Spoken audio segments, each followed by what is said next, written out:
Hey everybody, what's up? You're watching The Sit Down. I'm DJ Sixsmith. Look who it is. Simon Baker, brand new movie, High Ground.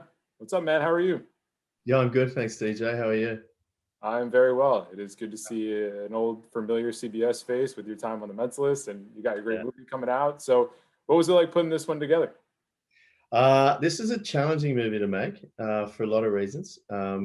Obviously, the locations were super remote, and it was difficult to kind of house a crew and get out and get to these places. And 45-degree heat every day, which is what I don't know what that is in Fahrenheit. It's It's hot. It's just it's super above hot. 100, isn't it? That way. Yeah. Um, yeah, but at the same time, incredibly beautiful, incredibly powerful experience to be on that country, in that land, with and welcomed into that Indigenous community up in that area of Australia. What was the biggest surprise about the whole experience? That it worked, Hmm. that the film actually worked. It's always, I think that's always the big surprise. Is generally, so many times you make a film and it's just it's sort of organized chaos, and then somehow it comes together. But that's what I love about it. Hmm. Besides the heat, what were some of the other challenges of making We this had movie? we were backed up. Our shooting schedule was backed right up to the wet season, and so every afternoon there were massive thunderstorms and torrential rain, and basically where we were shooting, a lot of those locations are completely underwater in the wet season. So there's sort of under 10, 12 feet of water. Wow. And once they're under 10 or 12 feet of water, all the crocodiles are everywhere in the water. And then it's so close to the coast that the bull sharks also come in as well. So we were sort of rushing to try to get the film finished, the shooting finished before the wet season really kicked in, and to move the crew in and out. But yeah, they were some of the challenges. We had a croc wrangler on set the whole time because we had crocodiles that would come in through the set on occasion. Wow. How close do Uh, they get? oh, well, I was pretty, hyper vigilant about the crocs. So they didn't ever get too close to me, man. I can tell you that right now. But if anyone came to visit, I'd sort of walk them over and go, look over there. Just a And little bit different than the set of The Mentalist, right? Just a a little little bit bit different. Yeah, different. yeah. Medically sealed set, the studio, stage 14 at Warner Brothers. Very different.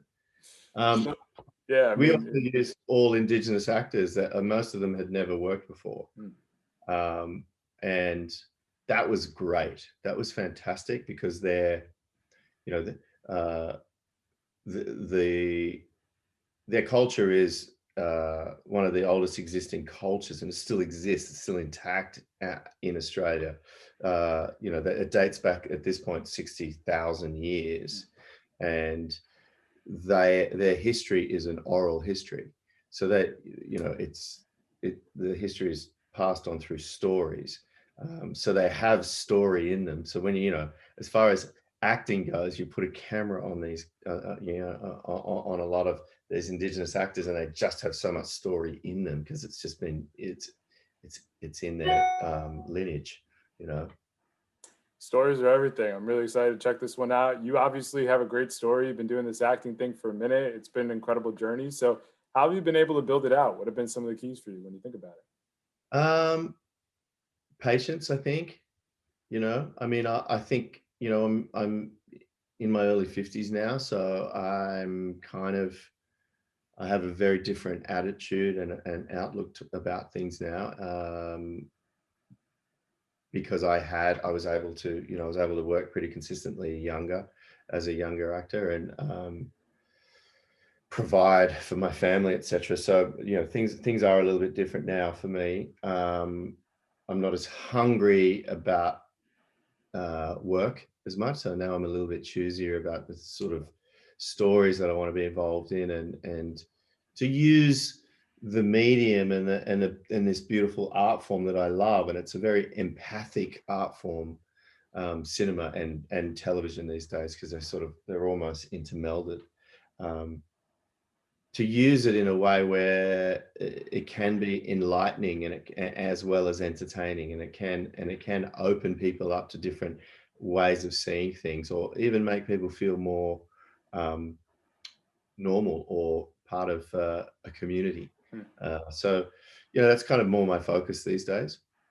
It's nice that you have that luxury, right? You put in your time, you hustle around. I mean, you got it going in Australia first, then you come to the States. I mean, what do you remember when you first got to Hollywood and you're just a young kid trying to break in? I mean, what I remember is just how much work there was, like how many jobs there were, how many auditions, how much content was being made, and that was mid 90s. Yeah, That's not even like now. The amount of content is just it's insane. crazy. Yeah. Yeah. So back then, I was blown away by that because there'd be, as an actor in Australia, like maybe once every couple of months, there'd be like a script that had come in, and everyone had scrambled to try to read it, you know, um, and it was pretty much come in and it was cast already anyway, and largely cast with American actors that were coming over here to do it, So, our Australian film industry it's it's a small industry. It's a very important industry because it's there's a large focus on preserving our culture cinematically, and I think I don't think Americans have a problem with that because it's an industry. It's a massive industry. Whereas in Australia, it's more of a cultural imperative to keep Australian content being made to tell our stories and to tell our stories from every facet, because as time goes by, every single country in the world has a more diverse and dynamic set of stories developing and growing. Um, Not to mention the original stories that existed that have been overlooked. I think most countries that had an indigenous culture have a wealth of incredible stories before they were even colonized. And so it's a great time to be able to.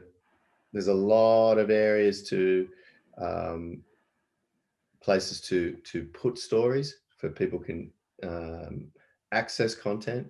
So there's a really it's a really interesting time to see a lot more dynamicism in the stories that are told. I mean, the space is wide open, right? You think about everything with Yeah, streaming, and even for you with broadcast, like The Mentalist, you did over 150 episodes. You did seven yeah. seasons of that. You're exploring stuff that hadn't really been explored on broadcast TV. So, what were some of the coolest parts of that experience for you? I think really on a show like that, it's more for me, it's the camaraderie, like that experience of working with a group of people for that much time, that you really kind of get to know them and understand how they work, and to feel a part of something as a collective.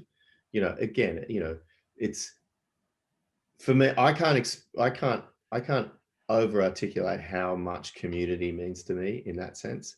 So you sort of create this community when you're working on a show for that long, and every community has a certain culture to it. So you know as a lead actor and a producer on that show, you help try to create a really healthy, good environment for people to work in, um, and I enjoy doing that. It's nice.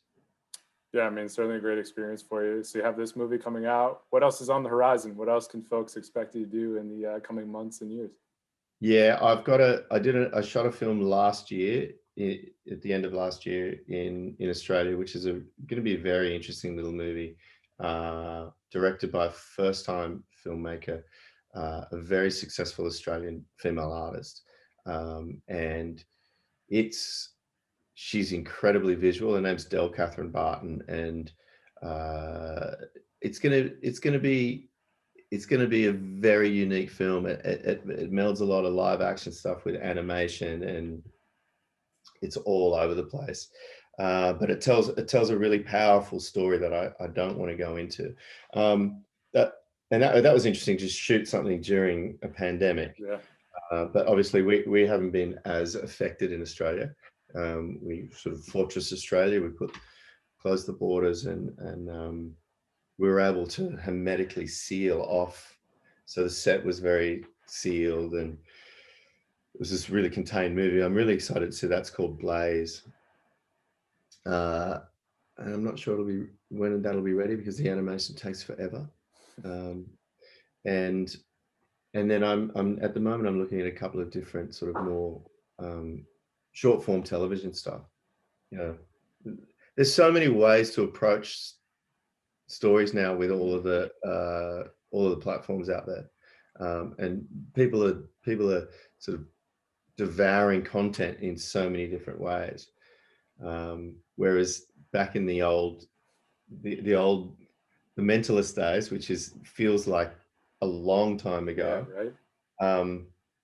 you know, network television and network episodic television was very specific, and there's still a market for that. There's still people that are tuning into that, but with the access that we have to different types of structure in storytelling, you know, with half hours of 20-minute episodes and all of these different like 6-part standalone series, well, not even a series, they're like a standalone television event. That's a pretty fantastic format to tell a story. I mean, it's a wide open runway, and you're somebody who realizes the importance of storytelling, and really excited to see what happens next for you, man. So thanks so Yeah. much for hanging out. Appreciate the Thanks. time, and we'll talk to you down the road. All right. Cheers, mate. Cheers. Thank you. Bye.